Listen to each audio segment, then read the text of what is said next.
साधना करने से हमारे भीतर जो प्रेम खिलने लगता है, सूक्ष्म जो बातें होती वो खिलने लगती है, सूक्ष्म तत्व खिलने लगती हैं।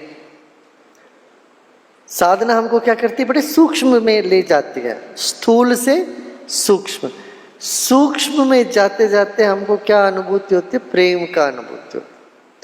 और प्रेम सूक्ष्म होने के नाते बड़ा नाजुक भी है, इसलिए प्रेम प्रहार के शिकार बन जाती है। जहां प्रेम होता है वहां प्रहार बहुत जल्दी घाव होने लगता है, आघात पड़ने लगता है। आपने बहुत प्यार किसी को किया, अपने बच्चों को, अपने बड़ों को, भाई बहनों, किसी को भी, उनसे आपको कुछ भी एक जरा सा भी उनसे आपकी अपेक्षा के अनुकूल नहीं व्यवहार होता है तो क्या लगता है, आघात लगता है। कोई सड़क में जाने वाले आपको हाय नहीं बोलने से आपको कुछ नहीं लगता है, मगर अपने लोग भी मुस्कुराए नहीं या जल्दी से हाय बोल के चले गए तो हमको बड़ा आघात लगता है। सो प्रेम बड़ा सूक्ष्म होने के नाते उस पर आघात होने लगता है। और इसको बचे कैसे, अक्सर लोग क्या करते हैं, बंद हो जाते हैं। फिर बंद होते ही एक कठोरता उनमें आने लग जाती है, निष्ठुरता आने लगती है। वो दिख जाता है लोगों के साथ, जब वो व्यवहार करते हैं, ये व्यक्ति हर बात पे ना बोलते हैं या कुछ इनमें कठोरता आ गई, क्रूरता आ जाती है, ऐसा दिख जाता है। अब वह क्रूरता का कारण क्या है, प्रेम आघात में पड़ गया, प्रेम पर हमला हो गया, इसलिए कठोरता, क्रूरता,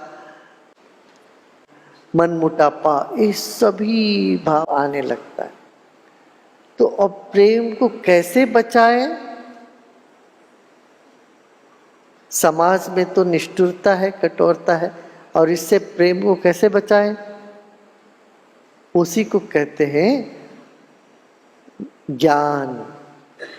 ज्ञान की कवच से प्रेम बचा रहता है।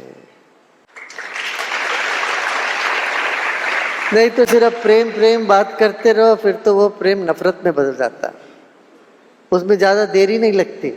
प्रेम क्रोध में बदलने में, नफरत में बदलने में, ईर्ष्या में बदलने में और द्वेष में बदलने में, शिकायत में बदलने में कोई देरी नहीं लगती। कोई किसी से शिकायत करता प्रेम के वजह से, नाराज होता है प्रेम के वजह से,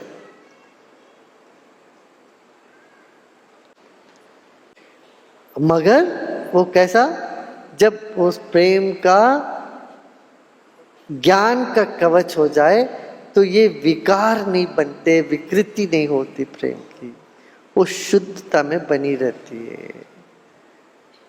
यही ज्ञानी का प्रेम है, संतों का प्रेम है। उसमें क्या, कभी कोई विकार की गुंजाइश नहीं है, क्यों, वो प्रेम है मगर उसके साथ ज्ञान का रक्षा है, कवच है।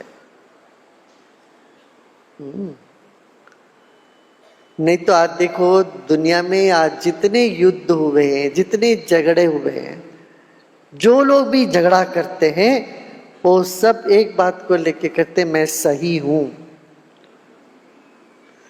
मैं सही हूं। ये धारणा नहीं होती तो झगड़ा हो ही नहीं सकता।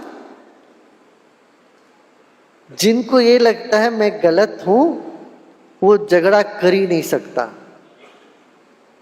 अंदर कहीं लगता है मैं सही हूं, तभी वो झगड़े में लगते हैं। अब आप देखिए दुनिया के जितने देश हैं, सबसे पूछो, सब बोलेंगे हम सही हैं, इसीलिए हम युद्ध कर रहे हैं। दोनों पक्ष से बात करो, दोनों पक्ष बोलेंगे हम सही हैं, इसलिए झगड़े होते हैं। कोर्ट में इधर उधर दो भाइयों के बीच में झगड़े होते हैं, बस बोलते, दोनों भाइयों से बात करो, दोनों को आपको लगेगा अरे ये तो सही बोल रहे हैं। उनसे बात करो, बोलते अरे ये तो सही बोल रहे हैं। तो इस सही की